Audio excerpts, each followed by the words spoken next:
KP के हालात बहुत ख़राब थे। दहशतगर्दी जो है वो फ्रंट लाइन पे थी। तो जिस तरह से मेरे अब्बू का शौक़ था, इसी तरह से हम बहनें भी ये चाहते थे कि हम अपने अब्बू की ख्वाहिश पे पूरा उतरें। हम 3 बहनें हैं, एलीट कमांडो हैं, 1 करक में होती हैं और 2 हम हंगू में होते हैं।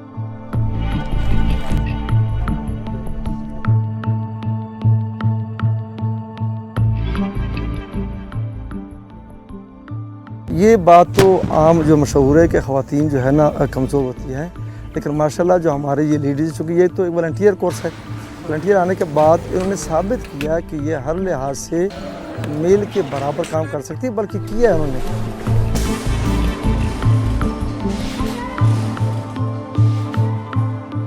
हमने एलीट सेंटर में पहले फिज़िकल होता है, फिर हेवी मशीन गन RPG-7 से लेकर 9mm पिस्टल तक, फिर फायर करना, फिर 190 फुट बिल्डिंग से रिपेलिंग करके आना, नीचे आना। मुश्किलात ज़ाहिर बात है औरत को बहुत ज़्यादा मुश्किल होती हैं जब वो कोई दौड़ मतलब मर्द से नीचे समझा जाता है कि ये आप नहीं कर सकते हो, लेकिन हमने बजाते खुद हमारे ऑफिसर को कहा है कि जो मेल करते हो हम भी कर सकते हो, हम करके दिखा रहे हैं।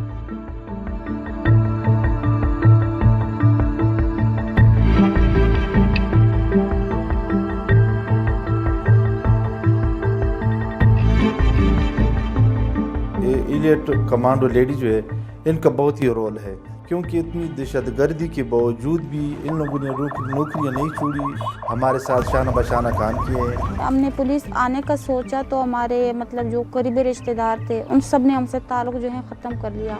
कोई भी हमारा साथ नहीं दे रहा था। मेरा अब्बू कहते था कि मुझे इनका किसी का कोई परवाह नहीं है, बस आप लोग सिर्फ़ और सिर्फ मेरा मकसद पूरा करो। मैं ये साबित करना चाहता हूँ कि बेटियाँ जो हैं वो बेटों से कम नहीं।